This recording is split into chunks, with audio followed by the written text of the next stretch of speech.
des miracles n'est pas terminé. Amen. Le temps des miracles n'est pas terminé. Gloire à toi, Jésus. Alléluia. Je vais demander à Christine si elle veut bien prier pour cette soirée, s'il te plaît. Oui, merci Seigneur, parce que nous sommes réunis ce soir tous ensemble dans ta présence. Merci pour ta présence. Tu nous fais la faveur, l'honneur d'être au milieu de nous. Dieu le Père, Dieu le Fils, Dieu le Saint-Esprit. Ta présence est tellement précieuse. C'est toi qui conduis cette réunion ce soir. Nous nous soumettons à toi. Nous nous soumettons à toi pour les prières, pour tout ce qui va être partagé.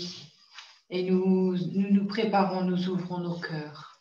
Merci Seigneur. Merci pour ce rendez-vous avec toi. Gloire à toi. Alléluia, Jésus. Amen. Gloire à toi, Seigneur. Alléluia. Dans le psaume 46 au verset 2, Dieu est pour nous un rempart et un refuge, un secours toujours offert lorsque survient la détresse. Et dans le psaume 73 au verset 26, mon corps peut s'épuiser et mon cœur défaillir. Dieu reste mon rocher et mon bien précieux pour toujours. Alléluia. J'avais aussi dans Josué 1er verset 8, que ce livre de la loi ne s'éloigne point de ta bouche, médite-le jour et nuit pour agir fidèlement, selon tout ce qui est écrit, car c'est alors que tu auras du succès dans tes entreprises, c'est alors que tu réussiras. Et le mot méditer la parole, c'est le recevoir dans notre esprit et dans notre cœur, ça on le sait, mais enfin je le répète, c'est confesser ce qui m'appartient. Amen. Et ce qui m'appartient, c'est ce que la parole de Dieu dit. Donc nous devons réussir dans ce que nous entreprenons dans la prière. On doit voir les miracles parce que nous croyons, parce que nous nous attachons à la parole et que nous la méditons. Amen. Amen. Alléluia. Je vais juste introduire par une petite exhortation sur la guérison, des choses que vous connaissez parce que vous avez déjà lu ces passages, mais c'est un encouragement. Je pense que essayons de nous focaliser. Le temps des miracles n'est pas terminé. Oui. Et nous avons, comme je l'ai déjà dit, un défi à relever. Et le Seigneur ne manque pas de rendre témoignage à sa parole. Amen. Donc, veillons à nous concentrer, et je ne peux que vous encourager vous-même à aller fouiller dans la parole concernant la guérison. Trouver des témoignages de guérison, ça va édifier votre foi, votre vie de prière. Amen. Donc, Dieu est celui qui guérit. Exode 15, 26. Et si quelqu'un d'autre peut prendre Malachie 3, verset 6. Je lis le verset 26. Il dit, si tu écoutes attentivement la voix de l'Éternel ton Dieu, et si tu fais ce qui est droit à ses yeux, si tu prêtes l'oreille à ses commandements, et si tu observes toutes ses lois, je ne te frapperai d'aucune des maladies dont j'ai frappé les Égyptiens, car je suis l'Éternel qui te guérit, qui a manifesté, a rempli pour nous le contrat établi par Dieu. Jésus a rempli le contrat. Il a été signé de son propre sang. Alléluia. C'est fait, c'est accompli. La justice de Dieu a été satisfaite une fois pour toutes. Amen. Donc, nous pouvons nous approprier face à l'adversité. Je ne te frapperai d'aucune des maladies dont j'ai frappé les Égyptiens, car je suis l'Éternel qui te guérit. Bien-aimé, ce verset, il faut vraiment le mettre devant nos yeux. Oui. Amen. Il faut le mettre devant nos yeux. Coronavirus, mettez tout ce que vous voulez. Je ne te frapperai d'aucune des maladies, toi qui es mon enfant, toi qui habites en Christ, toi qui demeures en Christ, je ne te frapperai d'aucune des maladies. Donc, quand un frère, une sœur, un enfant de Dieu est touché par la maladie, c'est une injustice. Ouais. Ce n'est pas le plan de Dieu. Alléluia. Ce n'est pas le plan de Dieu. Soyons clairs. Ce n'est pas moi qui le dis, c'est écrit. Malachie 3, verset 6. Qui est-ce qu'il l'a? Oui. Je suis l'Éternel, je ne change pas. Et vous, descendants de Jacob, vous n'avez pas été détruits. Je suis l'Éternel, je suis le Seigneur. Je ne change pas. Vous avez certainement pu remarquer que dans notre vie chrétienne, on a des variantes. Oui. On a des variantes. On ondule. On a une foi ondulante. On a une foi ondulante. Il ne faut pas qu'il en soit ainsi. Alléluia. Jésus-Christ a guéri les malades. Matthieu 9, verset 35. Marc 6, versets 55 et 56. Suivez-moi bien. Et Acte 10, verset 38. Donc, Matthieu 9, 35, Marc 6, verset 55 à 56, et Hébreux 13, verset 8. Je prends Hébreux 13, verset 8.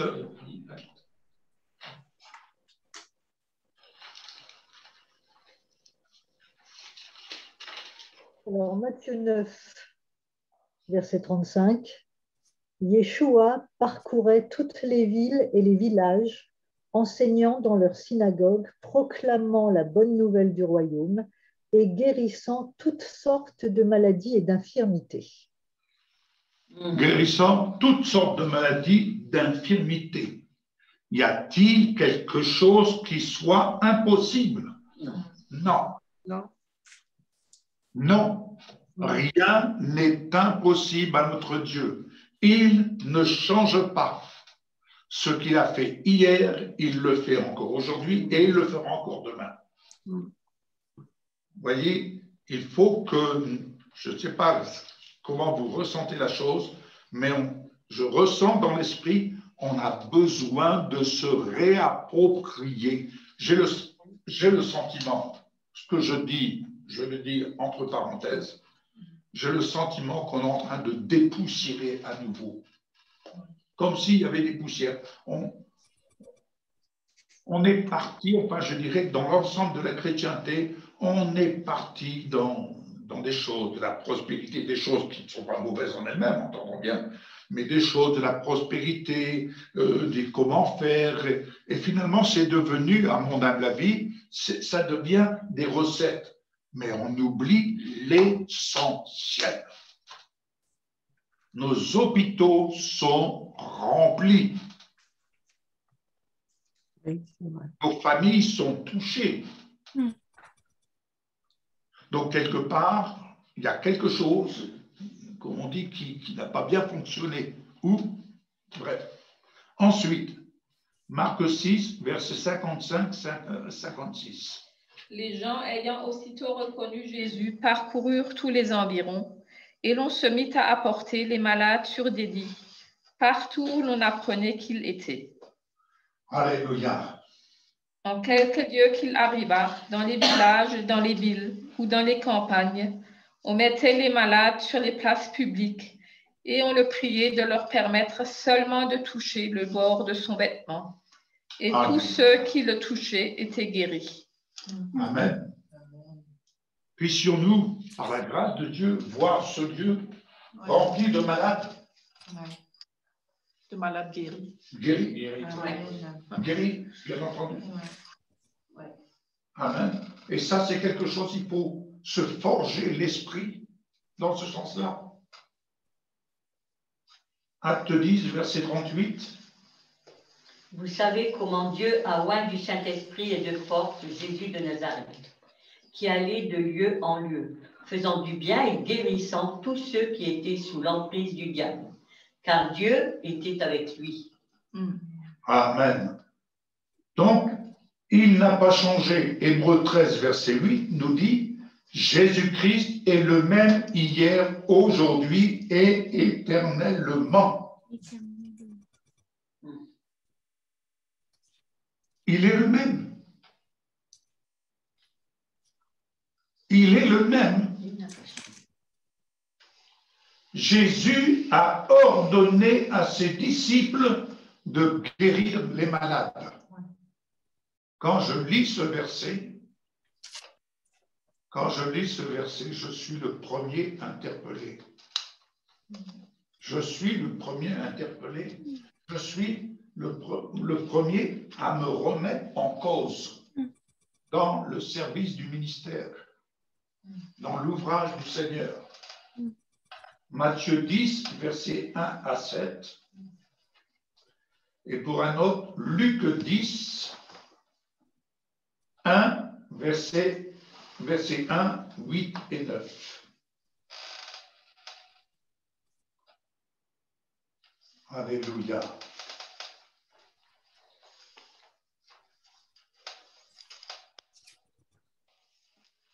Donc, j'ai dit Matthieu 10, verset 1 à 7. Yeshua appela ses 12 talmidim et leur donna toute autorité de chasser les esprits impurs et de guérir toutes sortes de maladies et d'infirmités. Voici les noms des 12 émissaires. D'abord Shiméon, appelé Képha, et André son frère, Yaakov ben Zavdaï et Yohanan son frère, Philippe et Barthalmaï, Thomas et Mathiyahu, le collecteur d'impôts, Yaakov bar Alphaï et Tadaï, Shiméon le zélote et Yehuda de Kériot qui l'a trahi. Yeshua envoya ces 12-là avec les instructions suivantes. Ne vous rendez pas dans les territoires des Goyim et n'entrez dans aucune des villes de Shomron, c'est-à-dire de Samarie, mais allez plutôt vers les brebis perdues de la maison d'Israël. Sur votre chemin, proclamez ceci: le royaume des cieux est proche, guérissez les malades, ressuscitez les morts, purifiez ceux qui ont des maladies de peau, chassez les démons, vous avez reçu gratuitement ce que vous avez, donné donc aussi sans rien demander en retour. Je ne sais pas si j'ai été au bout. Oui, c'est bon. Jusqu'au verset 8. C'est bon. Voilà. Donc, Luc 10, verset 1 et les versets 8 à 9.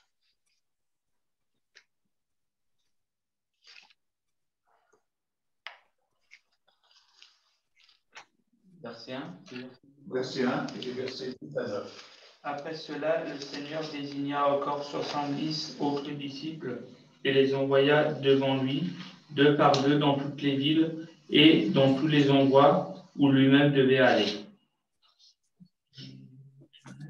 Dans toute ville où vous entrerez et où l'on vous accueillera, mangez ce que l'on vous offrira. Guérissez les malades qui s'y trouvent et dites-leur, le royaume de Dieu s'est approché de vous. Dites-leur, le royaume de Dieu veut s'approcher de vous.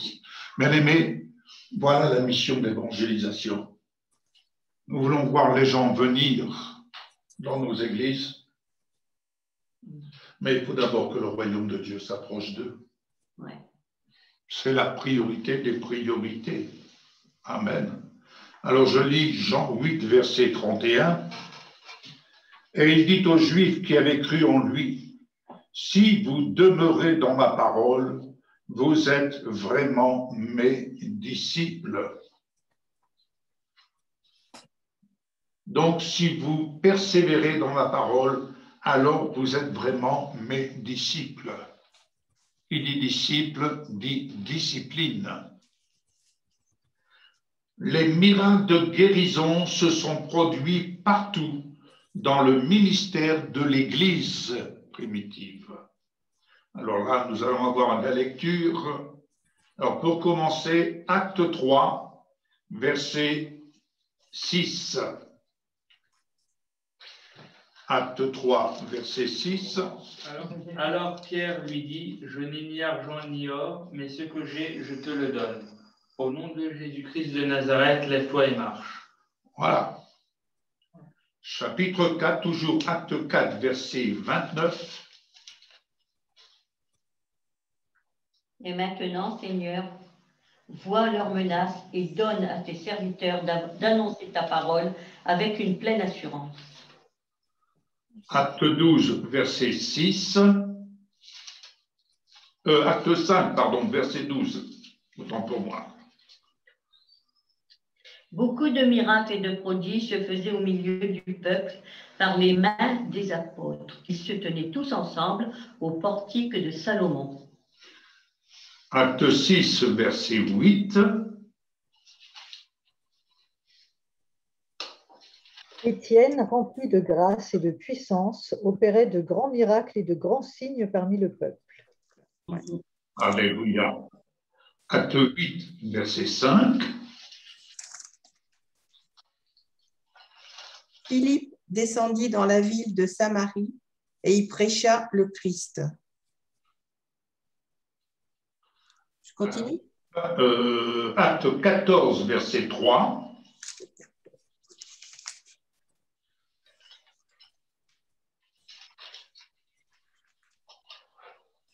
Paul et Barnabas restèrent donc assez longtemps à Iconium. Ils parlaient avec assurance, appuyés sur le Seigneur qui rendait témoignage à la parole de sa grâce en permettant qu'il se fasse par leur intermédiaire des signes miraculeux et des prodiges. Le verset 10.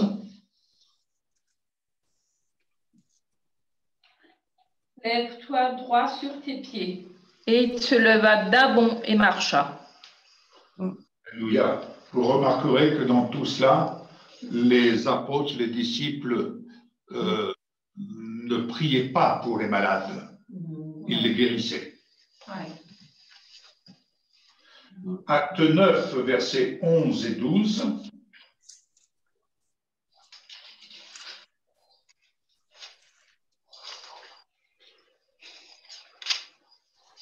Et le Seigneur lui dit, lève-toi, va dans la rue qu'on appelle la droite, et cherche dans la maison de Judas un nommé Saul de Tarse.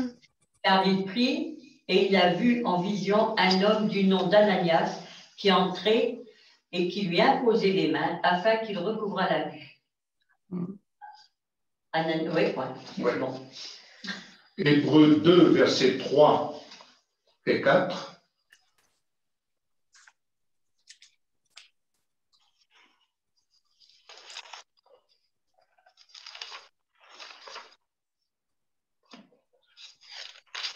Comment échapperons-nous si nous négligeons un si grand salut? Tu peux répéter ça? Comment échapperons-nous si nous négligeons un si grand salut? Comment échapperons-nous si nous négligeons un si grand salut? Ce salut annoncé d'abord par le Seigneur nous a été confirmé par ceux qui l'ont entendu. Dieu a appuyé leur témoignage par des signes, des prodiges et divers miracles, ainsi que par les dons du Saint-Esprit distribués conformément à sa volonté. Alléluia. Alléluia, alléluia. C'était Hébreux 2, non? Hébreux 2. Hébreux 2. Oui, Ouais, C'est ça. donc, la véritable Église n'a jamais changé. Les actes des apôtres nous relatent la naissance et le développement de la véritable Église qui demeure l'exemple et le modèle pour l'Église jusqu'à la fin du monde. Matthieu 28, verset 20. Gloire à toi. Enseignez-leur à observer tout ce que je vous ai prescrit, et voici, je suis avec vous tous les jours jusqu'à la fin du monde. Alléluia. Jésus est avec nous tous les jours. Jusqu'à la fin du monde. À la fin du monde. Oui.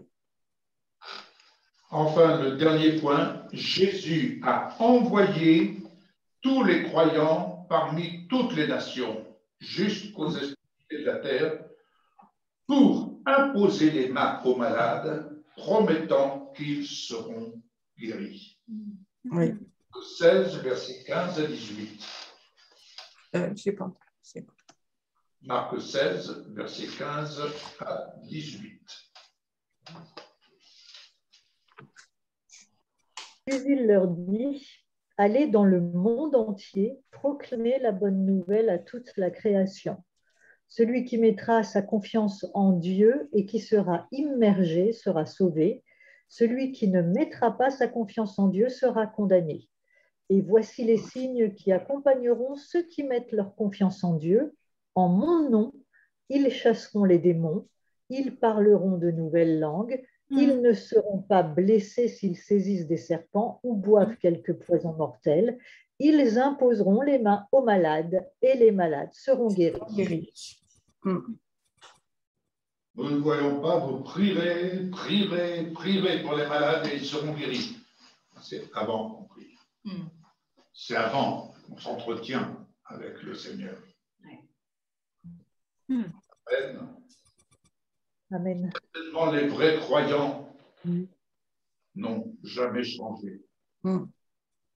Jésus a dit, celui qui croit en moi fera lui aussi les œuvres que je fais. Jean 14, verset 12. Alléluia. Bien-aimés, nous avons à recreuser un peu à l'image d'Isaac qui a recreusé les puits de son père qui avaient été rebouchés par l'adversité. Nous avons à recreuser ces puits. Amen. Nous avons à recreuser ces puits. Quand vous voyez un malade, ne cherchez pas midi à 14 heures. Allez à ses côtés. Sois guéri, sois béni. Mais n'oubliez pas, quand vous êtes chez vous, dans la chambre, dans le secret de la chambre, priez pour les malades. Priez pour assurer le service comme Jésus nous demande de le faire. Il n'y a pas de spécialiste. Il y a ce que le Seigneur vient rendre témoignage. Oui, il y a les dons de guérison. Oui, il y a les dons de miracles. Mais n'oublions pas, c'est le Saint-Esprit qui donne à qui il veut. À qui il veut. Amen. Amen. Non plus au temps des chauds. C'est un temps qui est révolu. Nous ne sommes plus au temps des chauds. Nous sommes au temps où les croyants ont besoin de reprendre le bâton de pèlerin, le bâton de la mission et de remplir le service tel que Jésus l'a ordonné à ses disciples. Amen. Donc, nous pouvons, vous pouvez le faire. Alléluia. Alors, nous avons un sujet de prière.